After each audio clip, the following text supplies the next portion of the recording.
So I've heard us saying a lot this morning that we are God. And what I teach in class is that you have to tell everybody that God is everything before you start claiming you're God. Otherwise, people will think you're nuts.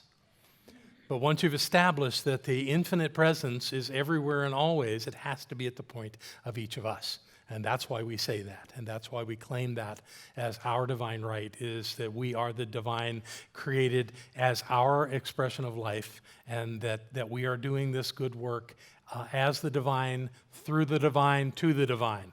It's all one thing. And that's why we talk that way. We're not crazy. Maybe a little.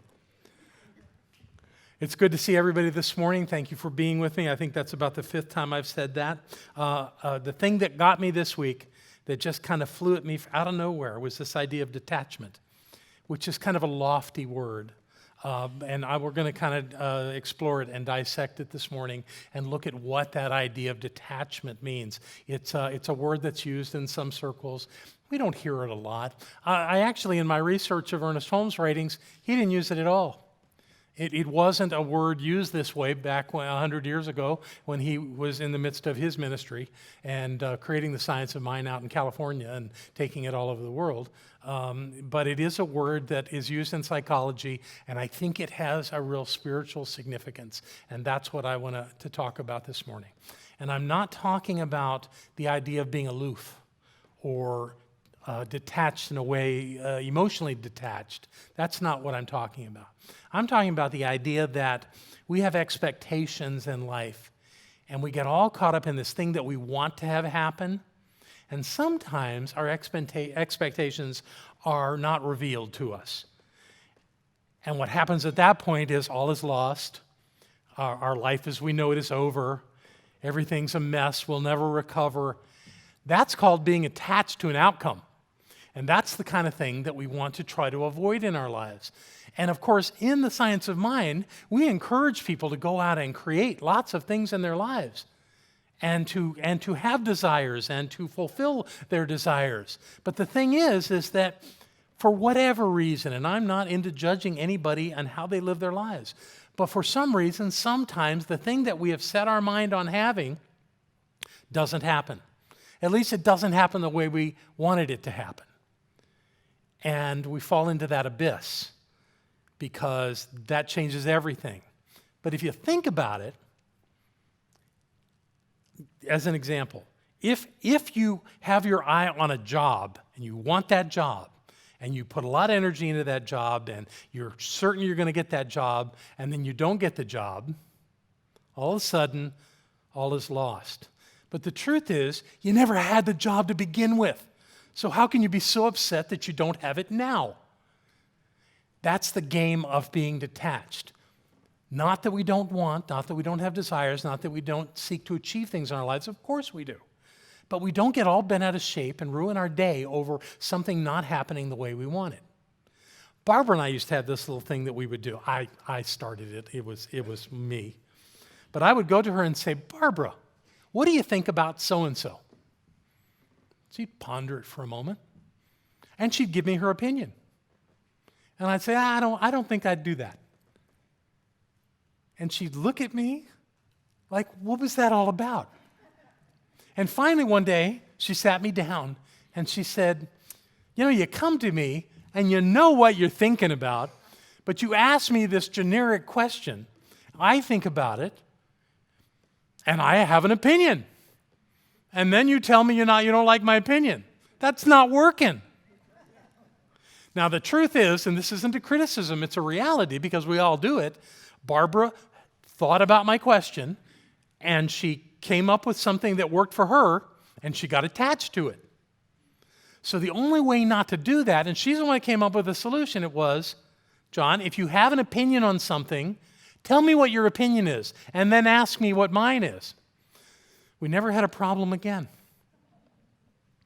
And the thing is that obviously she supports me, so most of the time she would couch her answer in ways that kind of supported what I thought I wanted to do. And she would still tell me if she saw any things in there that maybe wouldn't work or that I should think about. But the idea is that we are naturally attaching ourselves to outcome. We do it all the time. And it gets us into difficult situations. And that's the kind of thing that we want to try to avoid. That's why we're talking about detachment. So, oh, isn't this clever? My sheets are out of order. There we go. And I never number these things, so you never know how that's going to work out. Nope, that goes there. How about that? Okay, so we start with why do we get attached to things? Well, we do it because it's our identity. It's our identity that gets caught up in something. If we think we're a good sibling to those other people that came from the same parents as us, and then something happens to those siblings, they die or they move far away or they get mad at you and never speak to you again, you feel terrible.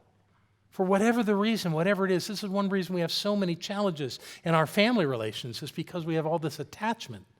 And when things don't go the way we think that they should with them, or under any circumstances, we got ourselves into these challenges, and it makes life hard. Now, I'm not suggesting what I'm talking about today is easy to be detached, but there's great value in it. It really will keep us from having to go through lots of anguish in our lives and struggle with things that are going on. It's time for us to look at how we do these lives and how our lives unfold for us. So, one thing that I wanted to share is a quote. This is someone I didn't know previously, but his point is very well made. Maybe if I turn this on. I got it, guys.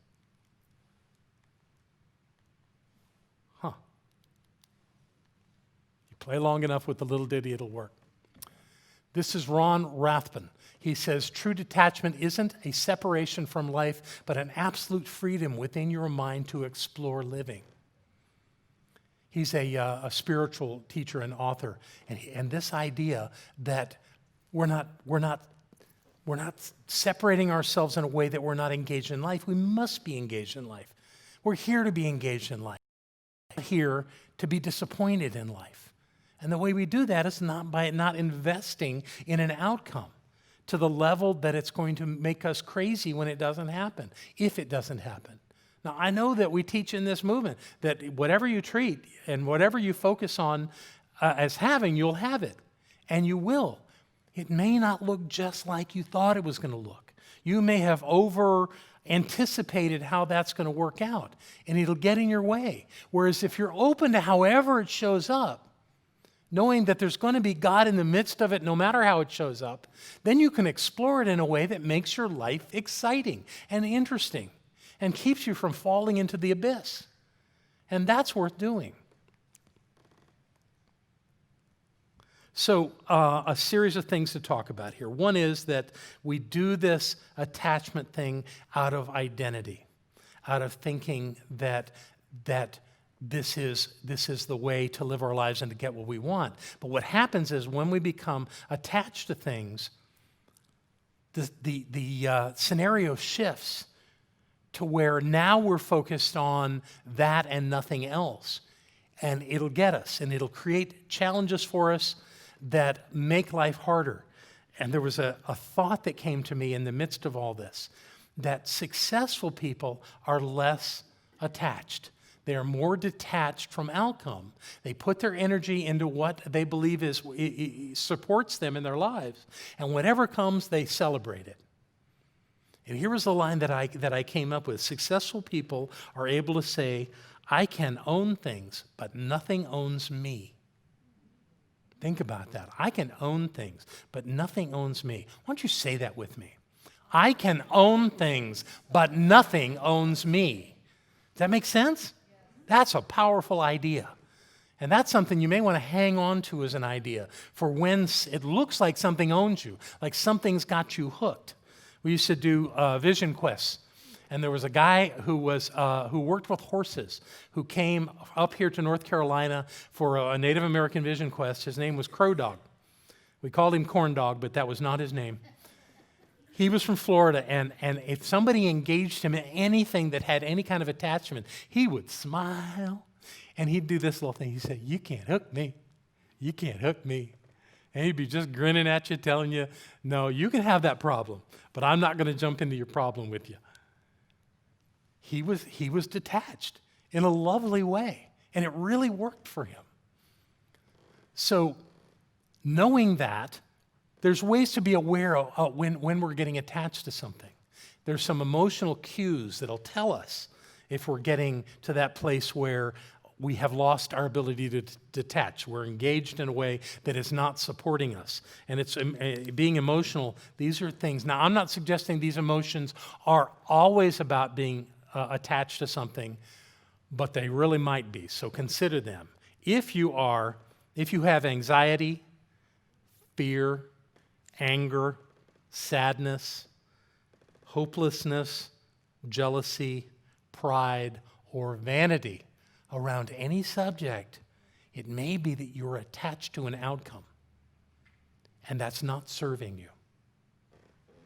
I had a real inner conversation about this talk, and there was a time when I was really attached to an outcome. It was when I was president of this movement. That was a few years back. And after I'd been president for a couple of years, there was this thing that happened in the movement. We seemed to be, as a spiritual movement, we get into this change thing a little too quickly. We spent 5 years bringing two organizations together that had not been together for over 50 years. When we brought them back together, we became one organization again. And within 2 years, there's a bunch of people saying, we need to change our organizational structure. And I'm going, we just changed it. We spent 5 years figuring out how to do that. Why are you wanting to change it? And it happened that the biggest change, there were a number of changes in it, but the biggest change, at least from my perspective, was that they wanted to take away my position, which was president. And I was so attached to being president. I liked being president. I liked them calling me president. I liked the sign on my door that said I was president. And I wasn't at all pleased that they wanted to take that away. And so one thing I did was I called the previous leader of one of the two factions, a woman I'd worked with for years. Her name was Kathy Hearn. And we had had plenty of challenges working together over the years, but we'd always seemed to work it out. So I called Kathy about this thing, and I said, so they want to take the presidency away. And she said, well, what do they want to do in place of it? I said, well, I don't know. We're working on something. It looks like it's going to be working with all of the communities around the world directly rather than being responsible for home office and the activities that are happening there. And she said, wow, that sounds like something you'd be really good at. And my first thought was, well, that doesn't help me. Because I was attached to being president. It's an identity thing, often in our lives. But the more I thought about what she said, the more obvious it came to me that this was a sweet deal for me. It was way less pressure because we had just changed into this new way. The staff was changing, people were leaving, new people were coming in. There was levels of discontent that I was dealing with, and I went, ooh, I could get away from all that. And of course, all those people that would grumble to me all the time suddenly found out I couldn't help them anymore because that wasn't my job. And they weren't happy about that at all because they were attached to me being president. So it all actually worked out, and I got to spend the last half of my 6 years in office working with the field, which is who the people I love. Going to communities and supporting them and helping them through their challenges. It was amazing. All I had to do was detach from the idea that I had to be president. And then life got good. This is how it works. This is the kind of thing that we can do. So there are things that all of us can do to move from being attached to outcomes to being detached and to be in that lovely place of being objective, of being able to see clearly what's going on. And I want to run through those with you. There are 6 of them. The first on our list of steps to achieve detachment is to observe your thoughts. Now, keeping in mind that the average human being has up to 60,000 thoughts a day, that could be a little overwhelming. At the same time, the more you're aware of what thoughts are crossing your mind, the more you can take control of them. Because as you experienced in our mindfulness work this morning, you have thoughts running by your mind all the time, and they are having an impact. It's a subtle, low-level impact, but it does do that. And because of those ruminations, we can get distracted from the things that we really want to do. We can have these little arguments in our head and just keep going over it and over it and over it. And you wonder why they say that this means someone's crazy. Yeah. So maybe if we were more aware of our thoughts, then we could change them. Then we could redirect them. At times, we could do the simple thing that we did in our meditation and just focus on your breathing for a minute. Because how important could this thing mean or be if it upsets me and freaks me out and makes me concerned and makes me afraid, or whatever it does in that regard? How could that really be working in my favor? So maybe stepping away from that, being detached from it, is the easiest way to get back on track to create the life that I'm here to create. Because I'm never into creating something that's going to make me upset. And if I'm spending time being upset, I'm wasting my time. So this is the first step. Observe your thoughts as best you can, especially if they're screaming at you on the inside of your head. The second one is to know who's talking. Now, there's several different ways to look at this, but the initial way that I want you to think about it is there's one of two sources for you to get thoughts in your head. One is your ego, and one is your higher self, that higher consciousness part of you that knows better. Now, the ego is not a bad thing. Some teachers say, kill your ego. No. Ego has value. But ego also does some things you don't want. Your ego will try to protect you. So your ego will encourage you not to try something new because it may not work out and you may just be in a mess because of this. So don't even try. Well, you can't grow if you don't try. So what I tell people is that if you hear your ego say something that's not in your best interest and you can observe that, say, thank you very much. I'm still in charge over here. I'm going to do it my way. And it's okay. And the whole idea of fear, as I've talked about many times, is that fear is always based on something you haven't experienced yet. You're never afraid of what you've already got, what you already know. You're always afraid of something that's an unknown out there in front of you. So the idea is get rid of the unknown by being okay with it, regardless of how it unfolds. Know that you're okay. And everything in your life's worked out so far anyway. I know you've had hard times. I know that things have been difficult. I know you've had challenges. We all have. But look at you. You're sitting here in this nice room with good people. It can't be that bad. So who's our expert on knowing who to talk to? Well, I guess we're going to move on to this one because I already talked about uncertainty. And that's that idea of you don't know because it's out there and you haven't experienced it yet. Once you experience it, it's not uncertain anymore. You know what it is. And if you do it again, you have a pretty good idea how it's going to turn out. But if you haven't done it before, there's an uncertainty there. Your job is to be at peace with it. That's the work.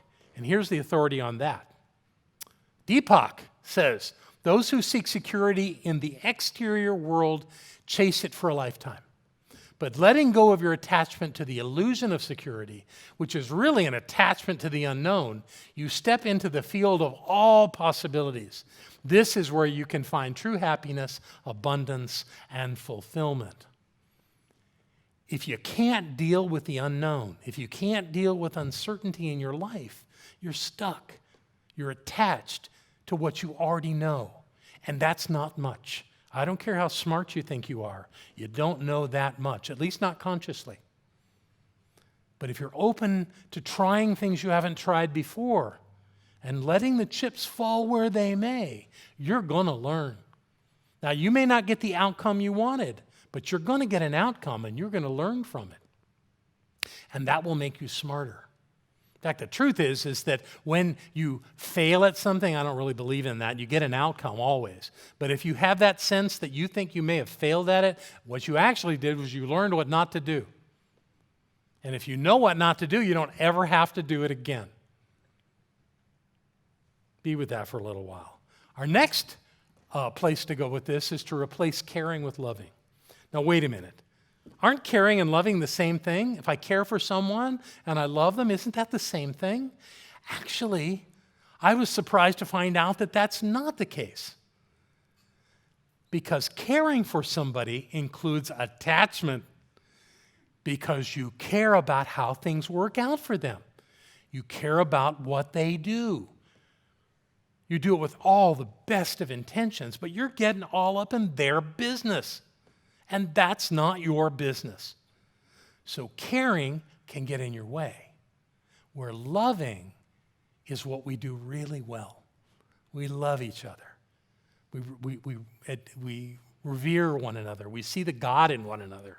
And when we do that, we're doing our work. Now, my expert on this one was my teacher, Will Rockingbear. And what he said to me many times was, my caring about you would only get in the way of my loving you. They are different things. So I invite you to stop caring about people and just love them. And if they go out and screw up, that's their right, because they're learning. You know, that brings to mind the whole concept of AA.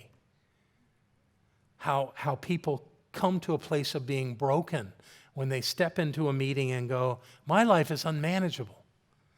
And the answer to that is, congratulations. Now you can do something about it. But I'm not going to get caught up in whether the next day you have a drink. That's your business. But if you want to come here and be with people who are on the same path as you, come and we'll work on it together. That's brilliant. Some people have actually said that AA was the greatest invention of the 20th century. Maybe so. The truth is that when we are clear about loving without attachment, we have to let go of caring. And it brings us into the moment of having a true relationship that works. Yeah, okay. Number 5, don't beat yourself up if you fall into old habits. And this is true about anything. This idea of changing is not absolute. Sometimes somebody says, no more. I'm doing this different. My life has changed right here and right now. And they stick to it. But not much. Most people have some backsliding. Okay. When you fall back into an old habit, like getting attached to things after you said you wouldn't, what that's saying is that you're aware that you've done it. And that's great news. You've done it. You see it. That's progress. So don't get on yourself. Don't make yourself wrong. Don't make yourself bad. Just get back in that direction. Constantly we're creating corrections in our lives. It's okay to make a mistake or a misstep. I prefer to call them missteps. It's okay. Life continues. Life is good. Life has value, even when there's a misstep here and there. Don't beat yourself up. Let it be okay. And the final one. Absolutely. Let's be happy. Because what's the alternative? Ooh. You can't find happiness. You have to choose happiness. Happiness is the starting point of having a successful life. If you think that if you work hard enough, if you make enough money, if you get in the right relationship, then you can be happy, you're doing it backwards. The happiness needs to come first. So whatever you do in this idea of being attached, be happy. Be happy with yourself. Be happy with your life. Be happy with the people around you. And if you can't be happy with them, get away from them. Do what you can to be happy, and you'll find that inside, not on the outside. And my expert on that is good old Wayne Dyer, who said, there is no way to happiness. Happiness is the way.